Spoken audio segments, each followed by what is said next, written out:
I should have said, I And I should have didn't said want to some, interrupt you, Sharran. yeah, no, I should have said some wild things there. Um, I know. so we can go any direction you guys want. I'm here in support of you. I'm here in service of you. I do this stuff, like I'm in the trenches with you guys. So I know the nuances of,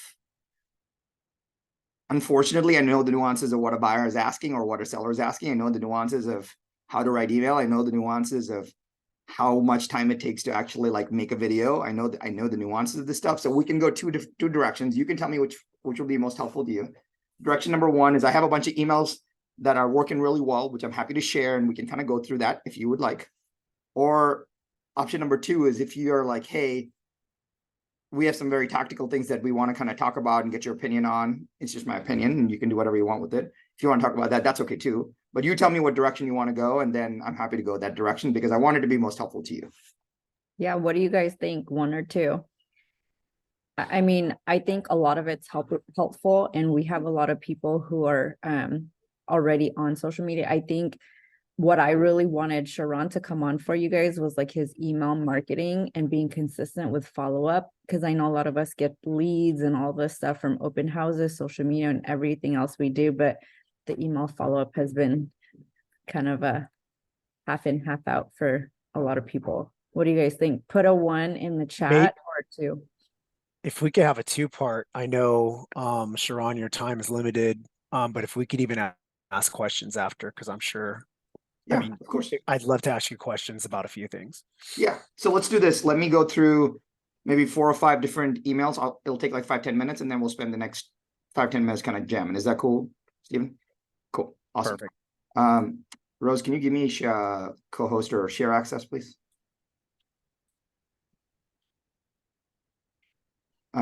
So here, just give me a wave in the wave if you do email of some sort, Okay, cool. So all of us, fantastic, awesome. Thank you, Rose. Yep, that's perfect. Thank you. So I won't take you through this whole thing. I'll just take you through a few things about this. So let me kind of explain about what you can see my screen, right? Okay, cool. Let me talk about this for a second. So let's talk about social.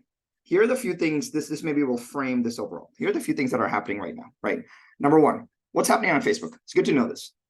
The problem with Facebook right now is it's an unpredictable algorithm. Like even my mom doesn't see my stuff for some reason, which is weird, right? Which is weird. And then you have major reach to existing friends only on your personal profile. So if you have a business profile, unless you boost or unless you pay for ad, you're not getting it. So that's the problem with Facebook.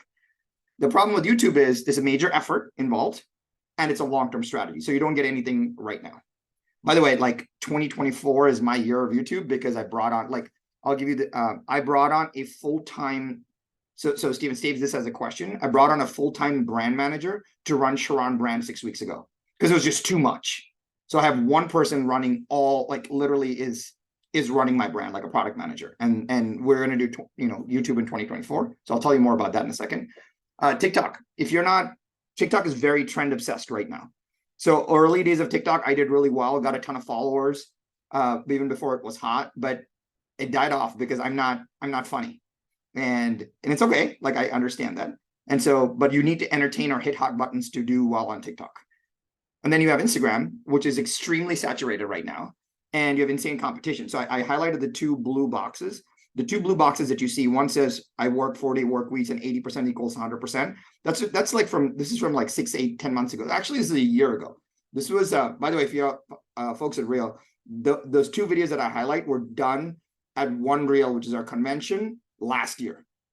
So this is over a year ago. So this is when I did a mastermind there. One of those has 3,000 views. The other has 25,000 views. Those are the same exact video. It's the same exact video. But the first 3 seconds are cut differently. One says I work 40 work weeks. The other says it starts with 80% equals 100%. And so it's funny because you have no idea how to cut. So editorial cutting of these videos will change everything. So if you think you made a great video, your video is not important. Your first 3 seconds are more important than anything else. That proves that the first 3-second hook is more important than anything else. And the big part of the first 3-second hook is it's just like writing an email. You probably are in YouTube when you do thumbnails. You probably have to spend more time creating the hook than creating the video. Your video is secondary to the hook. And it's very hard to like understand that, but this is proof of that. Same exact video, 2 different hooks, right? So, but what do all of these platforms have in common? And here's what they have in common. Let me from my phone. What they have in common is all of us go super fast on social. We are a scroll machine. We're like scroll, right? And so the thing we have to do is we can't just like, we have to slow the scroll. And the only way you win is if you slow the scroll. And there's only one platform that slows the scroll, only one, and that is email. Email is your wake up app. When you turn around and wake up in the morning, if you look at the devices, email gets the highest use. Email is the only path to sign up for other things. And email is the only serious channel, right? You're not sending DocuSign over DMs in any way. So email is the only serious channel, because if you had a serious conversation, you're not doing everything on DM. DM is the start, it's the gateway. Social is the gateway, but email is a serious channel. So I want to talk to you about, like, if you take nothing away, take this away. I want to give you the #1 negotiable, non-negotiable rule for email marketing. And half of you are going to hate me when I tell you this, okay? But I'm proving to you, because I send, right, today I have 110,000 people on the email list. I send roughly 3 million emails a month. And there's a lot of stats around this stuff.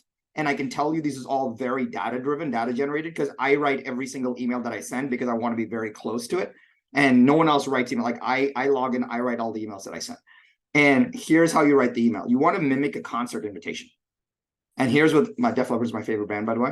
If you want to mimic a concert invitation, here's what it looks like, right? So if I was writing to my friend Kofi, it would look like this. Subject line would be Def Leppard in LA. And it would say, dude, do you want to go?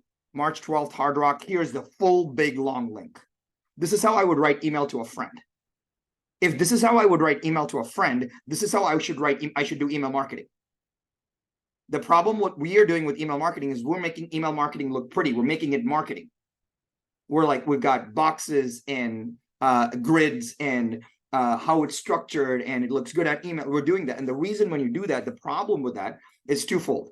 Number one, when you send out the email and a client and an email program like Gmail, like if I send out an email like that and Rose receives that, Rose's Gmail says, there's a lot of HTML in here. It's not like an email that a friend would send a friend. So I don't know if this is email. Is it email marketing? And if it's marketing, then it generally, like, there's a good chance it can get put in the promo folder. So a lot of people's emails, sometimes even including mine, goes to the promo folder. If my emails go to the promo folder, I guarantee you your emails are going to the promo folder because it has other HTML in it. The second thing is this: whenever it stops looking like email, people's sales resistance goes up. So if it looks like marketing, you automatically get defensive, right? The only emails that actually look like marketing and it actually works, there's only one type of email that looks like marketing and actually works, and that's e-commerce. So if you're selling, so if it's Nike and Nike's sending out shoes, well, you expect them to send you shoes. So if I'm looking at email, it's like, here are 5 new Jordans, and you look through all the shoes, that makes sense because you expect that and you don't have sales resistance. But when there's like, hey, it's a house, a recipe, a house, like market stats, a house, it's marketing. They get sales resistance goes up. That's why you don't get movement on your email. So if you can't write email like this, you will forever not get traction in your email. Your email needs to look like email going to a friend. Like, I want to make sure that again, this is my opinion. You can do whatever you want, but I'm just telling you from a stats perspective, right? So let me give you a few examples. Like I'll give you like 5 emails that we can go through really quick. I'll give you all the slides and everything, by the way. So here's the first one. The first one is this. I think every single person, once a quarter, should send an email like this. This is super easy. It should say, hey, quick question. Are you still interested in buying a home in Sacramento? ? That's it. Right? That's it. That's all I would send and nothing else. Because if you said, hey, do you remember we saw this? I served this market. None of that. Are you still interested in buying a home in whatever area blank send? Now, I would recommend not to send a neighborhood. I would recommend sending an area. So I would not say, are you still interested in buying a home in Granite Bay or still interested in buying a home in El Dorado Hills? That's not what I would say. I would say, are you still interested in buying a home in Sacramento, like greater Sacramento, right? Are you still interested in buying a home in Orange County? Not, are you still interested in buying a home in Laguna Beach? Because you have no idea if their needs change. You will get more responses to this email than you will get in any other email that you send out. If you have text messages, by the way, of all old open house leads, you can do the same exact thing. This will work really well. In fact, I would just schedule this once a quarter. You can send it out to the same people and the same people will respond. It'll generate a lot of conversations for you. So this is kind of number 1. Here's number 2. Jimmy Mackin and I were talking about this. This is a good one, and I'll give you a version of this. This is called interest, so the subject line is interest rate notice. And very simple. Hey, would you like me to give you a heads up when interest rates drop below 7%? It doesn't matter what the answer is. If someone says yes, what are they saying? They're saying that, hey, I am rate sensitive. They're not looking to buy a home. They're looking to buy a monthly payment. That's what they're looking for, right? So if they want to give you a heads up on that, means that they're very rate sensitive. They're very monthly payment sensitive. And so now when they respond, you can actually have a conversation, because all conversion happens in conversation. The entire idea of this stuff is to get them to force a response for us. That's the cool part, right? That's number 2. Here's this one. You should tweak this email whenever there's a change in rate. So recently I suggested sending this one, which was, hey, subject line rates are dropping. Because by the way, the emoji, you don't want to overdo the emoji, but the emoji in the subject line, when you're scanning your email, will stand out like a sore thumb. It's a really, really good thing. So if I sent this email, but if you get any of my emails, you'll see sometimes I'll just drop an emoji in the subject line. And that is when you're scanning the email, you will see this emoji and it'll like catch your eye, which allows you to see like, what is that? It allows them to read the email again. So that's why I like this. Rates are dropping. And you just say, hey, good news. After 7 consecutive weeks of rising rates, the average interest rate for the 30-year fixed dropped to 7.75. Would you like a heads up when the rates go below 7.5? Really, really simple. What this does is you're now giving a piece of information that you're the expert, and then you're asking for something, which is a really, really good thing to do. So, and the problem is when people, what you don't want to do is you don't want to say, oh, rates are down, you should buy now. It's buying is better than renting. When you say rates are down, you need to buy now, buying is better than renting, that makes you like 99.9% of every real estate agent, and everyone hates us for that. I'm telling you, like, people hate us when you say that real estate agents are the only ones that tell people that buying is better than renting. It doesn't matter what you believe. What it makes them feel like is that, hey, Rose just told me buying was better than renting, but Rose doesn't realize that I can't afford a $4,000 a month payment. I can only afford an $1,800 a month payment. Rose doesn't care about me. That's what's going through their head, right? Even though you don't like to hear that, that's what it is. So every time an agent says, marry the house, date the rate, like dumb things like that, that basically is saying, work with me for me to buy you something because I get paid and I don't care about whether you need to refi later. That's what the client hears. But when you say something like this, it doesn't say, hey, rates are down, do you want to buy? It says, hey, I'm giving you a heads up that rates are down, but when they go lower, do you want me to let you know? Now, this is very collaborative. You want to make sure you dissipate all sales resistance. Like, you want to be able to send email like you're sending email to grandma. If you can do that, you write good email. Otherwise, you generate a ton of sales resistance, right? Again, super easy to, just give me a nod if you can use something like this. Can you use something like this? All right, I'll give you one more. This is my last one, then we can chat. If I were you, I would send this as often as possible in some way, right? So you would say price drops, right? And you'd say, hey, Rose, the reason I'm reaching out is because I was analyzing all the current homes for sale in Laguna. Any email that starts with the reason I'm reaching out is good, because they're like, oh, I see why Rose is reaching out. She's not trying to sell me something. There's a reason behind it, right? It's like, hey, can I, the reason I want to cut the line is because I'm late. Reason and because in the first sentence are really, really powerful things, because it lets them drop their guard, because there's a reason why you're reaching out. The reason I'm reaching out is because I was analyzing all the current homes for sale in Laguna, and I think 7 of them are going to have a significant price reduction in the next 2 weeks. Do you want to chat about it for 2 minutes today or tomorrow? Who's the only person responding to this? The only person responding to this are the ones that are actually interested in doing something. And this is called direct response marketing, not brand-based brand marketing. Real estate has been taught by the puppy mill coaches of the world. Most of the coaches that we have in the real estate business are puppy mill coaches, right? They've never actually talked to a client in their lives. They take an idea from Erica and they try to do something smart with it, and they give it to somebody else because they don't have ideas of their own. Most people, you go to any stage, most of them don't have anything of their own. They rip somebody else off. They actually tell you R&D, rip off and duplicate. Rip off and duplicate is the dumbest thing you can do, right? Because it has no modeling on what is actually important for yourself. Rip off and duplicate is them giving themselves permission to rip your stuff off and give it to other people. Rip off and duplicate is no originality around it at all. Rip off and duplicate, bad. Modeling, good, right? So whenever someone says, I'm going to R&D this, I'm like, you can R&D this, off. I don't want to talk to you, because that's a shitty mindset you have. R&D, bad. Model, good. So you should take something like this and say, now, so you have never seen a coach or a consultant or a talking head or someone at Inman write an email like this. Never, not once. You know why? Because it doesn't make you look good. It doesn't say, you know what they say? Oh, take this postcard, cut out my picture, put your picture in and send it out. Have you ever heard that? Why are they telling you to do that? Because they're trying to show value that you would come back and take their coaching program. That's the problem. This is called direct response marketing. This forces the client to respond to you. Now, you may send this to 100 people and only get 3 responses back, but those 3 are really good conversations that you have. And for all those that didn't respond, it is insane branding. So if Rose sent this, the idea is, wow, Rose reached out because she's analyzing all the homes on the market.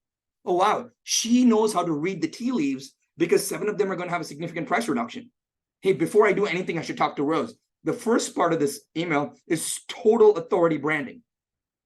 And there's no way for you to do that, because the only way you can do something like that is to say, I'm amazing, I sold this, I sold that. There's no other way to do that, right? But when you do something like this, there's so much more powerful. So you want to think about direct response marketing and not like a brag-based brand marketing. That will make you win way more. And what it doesn't realize is, like, most real estate agents are been taught to like do spray and pray marketing by getting all this stuff out there. And as soon as we send out marketing, we feel better about ourselves. Don't lie. When you send out marketing, you feel better about ourselves. But then 2 days go by and you get no responses. And then you're like, what the heck? Marketing doesn't work. But the problem is you send brag-based marketing that made you feel better about yourself, that were taught by puppy mill coaches. That's the problem. They made you feel better about yourself because then you can get back on the call and then make you feel better about yourself again. They actually don't get you any results. What you want is response, because all conversion happens in conversation. So we need to engineer responses so that we can talk to more clients, right? And for the first 5-6 years of my career, like, I was too afraid to say this out loud because I would get ridiculed by puppy mill coaches. And now I'm like, I don't give a shit, because we're giving bad information to everybody else. And there's no puppy mill coach that has 100,000 person email list that writes 3 emails a week. There's nobody, not one, right? So at least now I can say, hey, I'm doing this and it didn't work, because I don't have the courage to show you something that doesn't work, because you're going to turn around and say, Sharran, I sent that and nothing happened. Now I feel terrible because Erica actually worked hard, sent the email, nothing happened. And she's like, Sharran, you suck. Right? So we gotta do things with generate responses. And that's super, super important. All right, I'll pause. I'll send you guys the email just so you have it. Was that like broadly helpful? Very, very helpful. And I love how simple it is, because I think we get a lot of emails and templates and stuff, and people just make it more complicated than it really needs to be. And it looked like yours was just literally like a 2-sentence email. Well, think about it for a second. Here's why that's important. Think about it where how do you read email? You read email in the car. You read email in passing. You read email between calls. You read some of you are reading email right now during calls, right? You read email while sitting on the throne, right? Like, you read email, like, that's where you read email, right? And so when you read email there, you're not paying full attention. So every time you're not paying attention, you got to write email like you're talking to a 3rd grader. So I got to keep dumbing down language and make it as simple as possible. Multi-syllable word, bad, right? Because when you're reading email, if it's brag, they just stop reading. They go to the next email. So if the email is constantly about them and it's short and sweet. So when you see a short email, if you see 3 big paragraphs in an email, are you more likely to read that? Or are you more likely to read something with 2 bullet points? Byron tells you, no way, right? So when I see people write, you know who writes emails with 3 big paragraphs? ChatGPT. ChatGPT.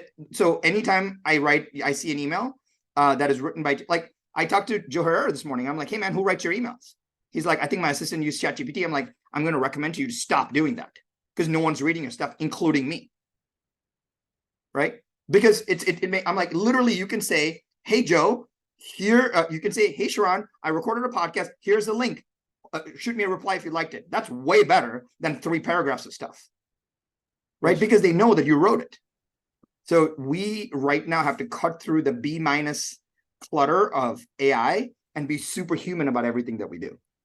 So do you recommend a certain platform? Because I know you'd mentioned that, try to just keep it simple, but I know like Constant Contact and MailChimp and stuff have actual like templates where it has like all the links on the bottom and stuff. Do you recommend not using those and maybe just doing something more simple? Yeah. So good question. It doesn't matter what platform you use. Think about the structure of your email, right? Like, always go back to the Def Leppard email. Hey, dude, Def Leppard's playing X and Y date. It's, Hard Rock Cafe LA, full link. Do you want to go? The best emails are the emails that are short, 1 to 1.5 mobile screens in length, that look approachable, that are chunky and not paragraphs, and have one link in them, one blue link. Those are the best emails that you can send, because there's a marketing terminology called attention ratio. Attention ratio is the number of things you want them to do divided by the number of things that they can do. Think about it again. The number of things that you want them to do divided by the number of things that they can do. So if there's one blue link, number of things that I want them to do divided by the number of things that they can do, they can only click one blue link. 1/1 is 100%. So my attention ratio is super high. But if there's one link, but if I want them to click the one link, but I put 5 links in the email, now I'm 1 out of 5. So I have a 20% chance of them clicking that link. Right? So you always think about attention ratio. That's why you do that, because normally there's nothing on the email but that one link. I don't have to make a choice on which link I have to click. I always click that one link. And now you get the one link click associated with it. Right? You want to keep it super simple for them. Think about it from a perspective of there's a third grader. How do you actually talk to the third grader? Make it super, super simple. Right? So I would use the template, but I would just make it all text, because if you want to be platform specific. When someone opens their email, they're not looking to like BombBomb, right? BombBomb bad, right? BombBomb, you know why BombBomb took off? BombBomb took off to make it easier for agents, not for consumers. Nobody wanted to open an email and see a red wavy thing on their email. It freaks them out. BombBomb bad. Like, I will tell you, and not BombBomb. BombBomb's a great piece of software. That's not what I mean. But a floating like Jiffy on an email is freaky to people, especially if they're older. Right? What you want to do instead is you want to say, hey, Sharran, I broke down the market in a 2-minute video for you. Click here. Email with one blue link. That makes sense. Right? So when I click it, I know what I'm getting. But the freaky thing, I don't know what you're sending me. I have no idea. So it freaks me out. And that's super, super important. Also, if I'm on the throne and I'm looking at that, I don't want to click it, especially if I'm in a public setting. So I know I'm going to read that email later. So you want to make it easy for the consumer. We think that marketing is more important, but what you want to think about is direct response is more important, right? You want to make it easy for them. By the way, Rose will never invite me back, because when it comes to email, like, I am very, very, very, very opinionated, because I have data to back it up. And most people don't have the data to back it up. Every other topic, I'm actually kind of like, I can go different ways. But when it comes to email, I'm right, because I have 3 million emails a month of showing you that I'm right. Like, I've generated, like, there have been days when pre-real, where I've generated $1 million in sales on one day from email, right? On one day from email. I can tell, and it's all based on little couple of bullet points and one link. And that's super, super important. And so the more we can do that, the better it is. Actually, Hannah Boris, no, not Hannah Boris. What is her? Hannah Benderson. Hannah Peterson? Yeah. Hannah Peterson, yeah, she's the one who actually like told me about your email marketing and deep dove with me, like how she got into it. Yeah, good. Yeah, I think this was like 3-4 years ago when I broke it all down for her. So I mean, it's not hard. Like, I gave you the emails. Like, I write all of them. If you're not on my list, you should. I write all the emails like that. But the more relationship I have with all of you, I can write bigger, longer emails, because I have rapport, right? But for newer people on the list, it's hard. Like, people don't. If you have rapport, you can do whatever the heck you want. Right. And Hannah also shared with me like the scheduling on like when you write and stuff. Do you want to kind of share that with people on like what days you schedule things on, and how do you prioritize that into your schedule? Yeah, so I'll give you a couple of examples on scheduling, right? So a big part of I'll zoom out and give you guys like a way to think about your business, right? The most important thing to know is that even though we don't like to agree to this, there's an 80-20 rule on our business. Only the 20% of the things that we actually do move the needle. The other 80% is just us making us feel better about ourselves. 80% of the stuff that does not matter, right? Like, it does not matter at all. And our job to be in a super mastermind group like this is to figure out, oh, Rose talked about that, Laura talked about that, Mark talked about that, Erica talked about that. That's probably my 20%. So the more of the 20% you can really, really get to, the less of the 80% you can start to shed. So 80-20 is really, really important. That's number one. Here's number two. These are the only 2 rules, right? Here's number 2 is figuring out what not to do is way more important than figuring out what to do. For example, when someone asks me, Sharran, I don't know what I want to do with my life, right? By the way, you'd be shocked as to how many people like reach out to me and want to have a philosophical conversation about it. I will never have that conversation, because that is a deep hole of stuff that I don't want to go into. but I will tell you how you can actually fix it. Literally. So let's say Byron messaged me about that. You know what I would tell him? I'm like, hey, bro, I totally understand. In fact, I went through the same thing as well. Can I tell you what I did to get me out of that slump? And he'd be like, sure, that'd be great. I said, I want you to make a list of what you don't want. What don't you want? Because when you make a list of what you don't want and you do that and you don't do any of those things, you're always in happy territory, right? Most of the time, it is way easier for us to make a list of the things that we don't want. Hey, I don't want to be poor. I don't want to drive a crappy car. I don't want to not have clients. I don't want. Now you know all of the things that you don't want. So you know what actually bothers you. We solve those things. That's all we need to solve. You don't want what you want, because what we want, we judge around it. We judge around what we want. Oh, I want a jet because, like, who cares? Because Laura wants a jet. She wants a jet. That's it, right? It's called wanting what you want. You want to be able to say, so number one, 80-20 rule. Number two, put a lot of attention on what you don't want. Number three, when you say I want something, do not have the word because at the end of it. Hey, I want to have 1,000 clients because. No, I want to have 1,000 clients, period. Like, own what you want. Wanting what you want is super important, and own what you want. Because I don't need to, like, hey, I want to get a Lambo because no, who cares? I want a Lambo. That's it, right? So the more things that you can say deeply that you want what you want, the more power you take, right? So let's talk about like scheduling on email. Here's what I found out from a perspective of what doesn't work. Monday mornings, bad. Friday afternoons, bad, right? Whatever reason, I don't care. They're just bad. Like, lowest open rates, Monday morning, Friday afternoon. Sundays, generally speaking, unless you have rapport, not a good day to send email, right? Maybe it's church or whatever. I don't know. But like, over the years, I found Monday morning bad, Friday afternoon bad, Sundays bad, right? So just eliminate those days from your emails, right? Best times that I've seen emails being sent is around noon. Best times, because you get over the main backlog in the morning and you're not stuck in the afternoon backlog. So here's the key part. Main backlog in the morning. How many of us wake up in the morning, look at our email, and are like, you got 3,200 messages, and you're like, select, delete, right? We just clean out. We clean out the inbox. So you don't want to be one of those in the morning. So don't do it. So, but at noon, nobody selects and clears out email at noon. They only select and clear out email in the morning and late at night before they go to bed. So you want to be in. So I send most of my messages somewhere between like 9:30, 10 Pacific, because we have, agents all over the country, right?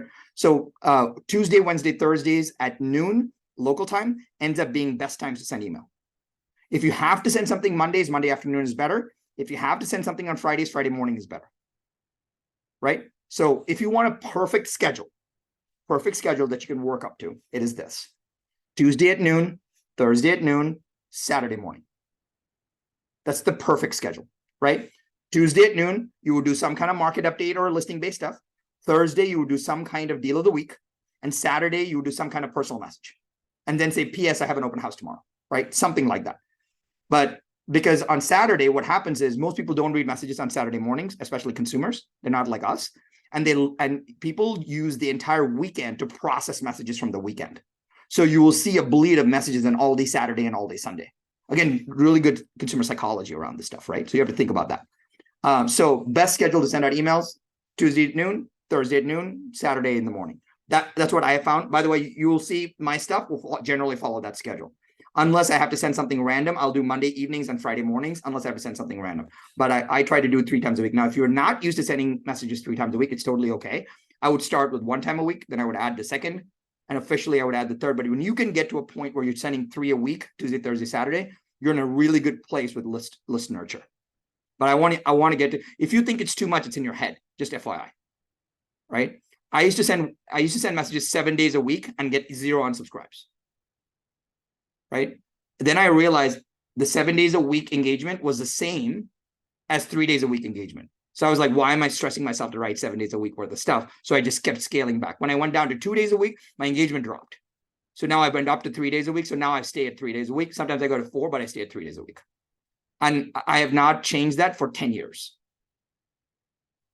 Holidays, weeks, whatever, never, not once, every single week, at least minimum 3 emails a week. And I'll tell you schedule-wise what I do. I write emails this Thursday, every Thursday for the full next week.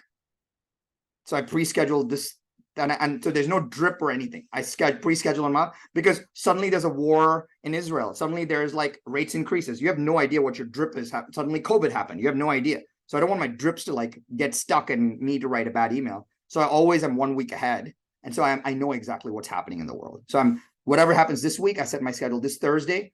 I use Thursday evenings for writing email to set up all the emails for next week. That way I don't stress it like, oh crap, I didn't write an email tomorrow. Is that helpful tactically? Yes, very Cool. good. All right, I got 6 more minutes. So let's, I know you guys have some, did you guys use any of that stuff? Oh, absolutely. Okay, awesome. So you wanted us to re-ask you a question about YouTube. Yeah, this is good. So I'll give you a view into the team. So many of you know Raquel, I believe, right? So Raquel's a really good friend of mine. I was sharing with her that, so I have a video content team that, by the way, when I started, I didn't have anything, right? Just so you know, like I was literally like phone to the face and doing video, and then had like some online service edited up. Like it was terrible, right? And then it got better and I started investing more, it got better. So over the years, it's been like a slow growth. Let me tell you what I wish I had done sooner. I wish I had just bit the bullet and got it a professional team sooner. I really wish I had done that sooner, because they can do way better and they've took away a lot of stress. So now my schedule of actually filming content is at best 1 time a month. So 1 time a month, my team, my videographer shows up somewhere in Laguna, or if I'm traveling, sits me down, he or she, they have questions. They're like, hey, I got 30 minutes with you. They ask me questions, I answer, I walk out, I'm done. So I do 2 hours of content shoot per month, but I'm also like, I'm decent with my content, with my knowledge, so I can go fast. So they get 30 to 60 videos in a 2 to 3 hour shoot that they can use. Plus, if I'm at an event or whatever, they can capture the other stuff. But that's how I work. So I had a videographer team. I have, a LinkedIn team. I have a podcast team. I brought on a YouTube team just to do, I have one person on my team that just does thumbnails, nothing else, right? Her job is to come up with thumbnails, and based on how good the thumbnail is, I make the video, right? And that we just started that 6 weeks ago, just started that. Like this was not, so I couldn't pull all of this together because like I work for many of you guys, right? Like I have a full-time job, I support you. I have no time. So I brought on a full-time brand manager. So his job is to run the team. So his job is to wake up every morning and figure out, how do I make Sharran famous? That is his job, right? And it's interesting because I know that sounds weird, but I had to tell him that, because if he doesn't realize that, how can he help me? Right? So I'm like, hey, and he's like, what does Sharran being famous mean? I'm like, 2 things, DMs, impressions, right? That's it. So everything that they do is based on getting more DMs and getting more impressions. So he came on 6-ish weeks ago. He's grown organic impressions on my brand in 6 weeks by 37%. That's crazy if you think about it. Crazy organic impressions, right? That's crazy. And so my point is, having somebody wake up in the morning and think about how to do that one thing that is important to you is really important. How many of you like have a team? Just give me a wave if you have a team. And anybody, more than one person on your team. Well, all right. So if you have a TC, that TC wakes up in the morning and thinks about how to do those files. If you have a marketing coordinator, the marketing coordinator wakes up in the morning and thinks about how to do more posts, right? If you have to talk to clients, you wake up in the morning and are like, how do I get more deals? This guy wakes up in the morning and thinks about, how do I make sure I'm more famous? Like, think about the focus around that, right? So when you give somebody a gift of that focus, powerful things start to happen. And you may be asking, well, how often do you meet with him? Well, it's been 6 weeks. I did 1 30-minute call with him. One. I have an operations manager. She's in the Philippines. She's been with me 3 years. In 2023, I met with her 0 times. 0. Right? Why? No reason. She asked me a question. I give her an answer. We write SOPs. That's it. Like, she's good. I'm good. So we think we have to meet with them, check with them. I'm like, I don't know. It's all results based.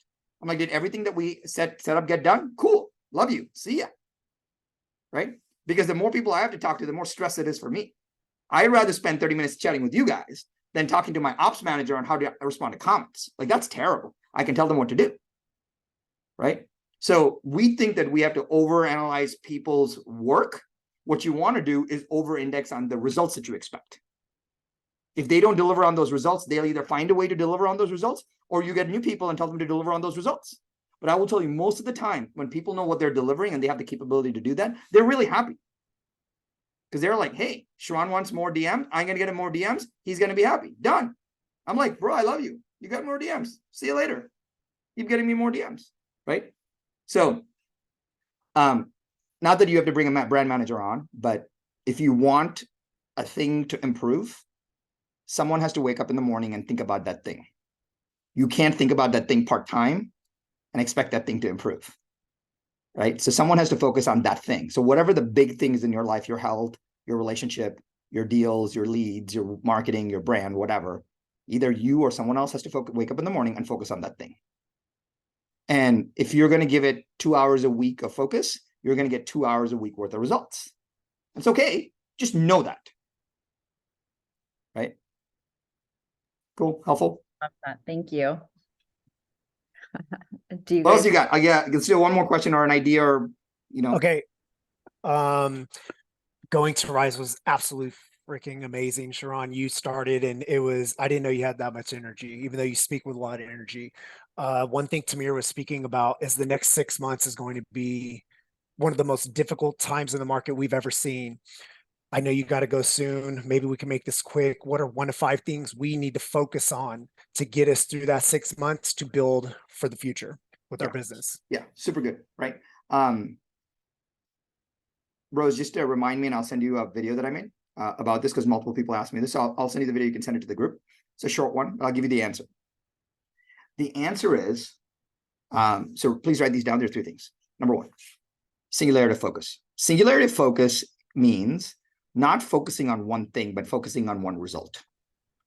So people are like, well, singularity of focus means I should only door knock. No, that's not what it means. Singularity of focus means you want one result. The question is, what is that result? So I'll give you what that result is. Your result should be how to fill the funnel, meaning how to build a list.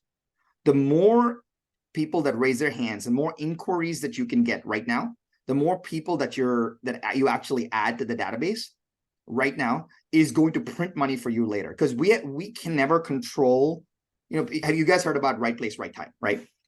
So think about 2 levers moving, right? It's called this right place, called this right time, right? So these two levers are constantly moving. And our job is we're stuck between those because we need right place and right time to handle. It's very difficult. What you want to do is you always want to be in the right place. And the right time will happen, right? And the more people you have in your database, the more that right time will happen. If you have only 3 people in the database, this is your right time. If you have 100 people in your database, this is your right time. So the most important thing right now from an impact perspective is to fill people into your database. So you should not go to bed unless you add 3 new people to your database every single day. 3. How you do that, I don't care. Door knock until you get 3 names, fine. You run $5 of Facebook ads, fine. You cold call 7 people, fine. But you got to add 3 people to your database every single day. 3, what is it? Number 3, I just made it up. Because 7 seems too many, 1 seems too less, 3 seems approachable, right? So at least because that way, over a 10-day period, you have 30 people. Over a 100-day period, you have 300 people. And then it'll work. So number 1, most important thing, singularity focus, is to get more people on the front end of the funnel to raise their hand. So what is the number you can give yourself? That's number 1. Number 2, cadence of accountability. Your cadence of accountability means that no matter what, at the same time every single day, you do that one prospecting activity, that one thing that you are good at, that you don't have FOMO about other things. So if Laura says she's really good at texting people on Instagram, she should do that for 1 hour, right? That's the money hour. If Mark says he's really good at door knocking, he should door knock for 1 hour. Because that 1 hour, from a cadence of accountability perspective, you'll get better and better and better and better at that thing. So you build mastery on that thing.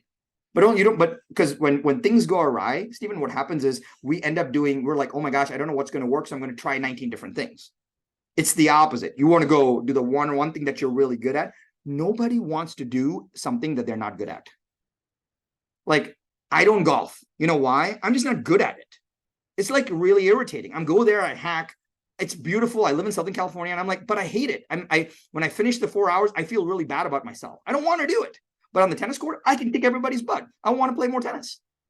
Right? So when you're doing the thing that you're really good at, it's a really positive thing. Now, if you're not good, if you don't feel like you're good at something, then you can get better at that thing. Saying, hey, I'm just going to learn these 3 scripts and make the same calls. You do it for 2 days, you get really good at it. So number 2, cadence of accountability. Same time, same place, same activity. Most important, same time, same place, same activity. I sit on the same place, I do the same calls. I sit on the same place, I go to the Starbucks, I get a cup of coffee, I do the same DMs. Whatever it is, do not change the time, because then your mind will chronologically will get to hit on that, and you'll build momentum based on that. It feels really basic, but that's important. That's number 2. And the last is, what support do you need? What support do you need? We think that we can solve, like, we are in this independent contractor world, and we think we have to do everything ourselves. And I'm not saying you have to go hire somebody. I'm saying, hey, if the best accountability that you guys can have is, so let's say Jamie was making calls and I was making calls. Literally what I would do is, Jamie, you're making calls at 9 a.m. I'm making calls at 9 a.m. Cool. We're both are going to get on Zoom. We're going to hit mute, and we're both are going to call for the whole hour. She's there. I'm there. We're going to call for the whole hour. And then when we're done, we're like, hey, how was it? Man, I got this. What did you say here? What did you say there? Cool. Awesome. See you tomorrow at 9. Right? When you're with somebody, the energy and the power is so much better. So you don't need a coach or a consultant. You just need, like, people talk about accountability. It's not accountability. It's activity. There's a big difference between an accountability partner and activity partner. We confuse accountability and activity. All right. Let me tell you what the difference is. Activity partner is what you do something with, who you do something with. So Jamie and I are on the Zoom together with muted, doing the same calls. She can't hear me. I can't hear her. That's activity partner. It's not accountability partner. Just because if Jamie didn't show up, I don't feel bad. I'm like, whatever. Right? I'm like, I make sure she's okay. Like, I want to make sure she's okay, but that's it. Right? What an accountability partner is someone you don't want to let down. Right? Think about that. An accountability partner is someone you don't want to let down. We may have a trainer at the gym. I will tell you this has happened. I've had a trainer at the gym that I paid. I woke up in the morning at 5 a.m. I didn't want to go. I texted him and I said, bro, I'm happy to pay you today. I'm out. That's an activity partner, not an accountability partner. I paid for my way out of it.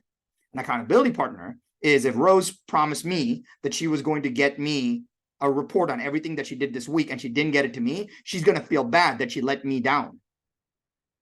So your accountability partners are not who you pay for, because puppy mill coaches make you believe that accountability is based on you pay something and you feel a sense of accountability. That is really bad accountability. That is guilt. Guilt, bad. Right? Why are you putting more guilt in your life? What you want is accountability. Like my mentor, I have 3 mentors who are billionaires, right? You think I feel guilty by not getting it to them? No, I feel like I'm letting them down, right? They trusted me to do something. So you got to find somebody in your life that you are like, man, if I don't do this thing, I'm going to let Sharran down.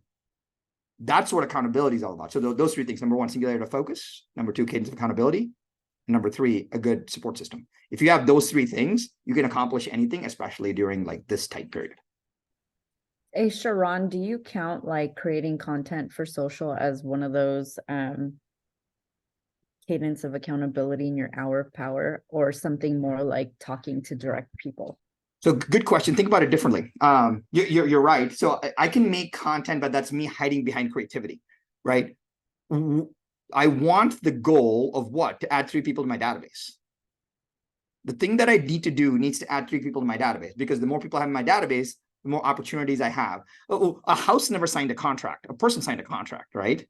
Like my friend Aaron Hodson says that, which is really cool. I really like that. So why do we stop talking about homes and start talking to people? So we got to like fill the funnel as much as possible. Let me ask you this question.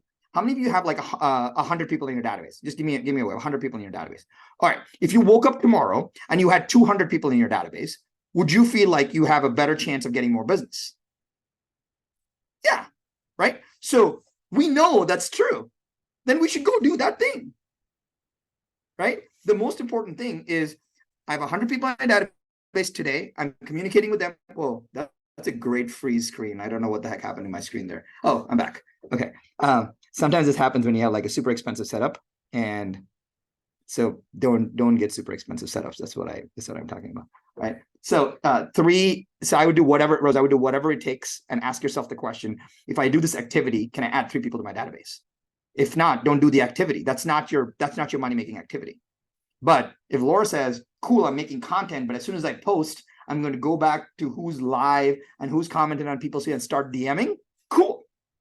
That's cool, right? Now you have the ability to add 3 people to your database. That's awesome. But if you're so maniacal about adding 3 people to your database every single day, I guarantee you will generate more conversations than you ever thought possible.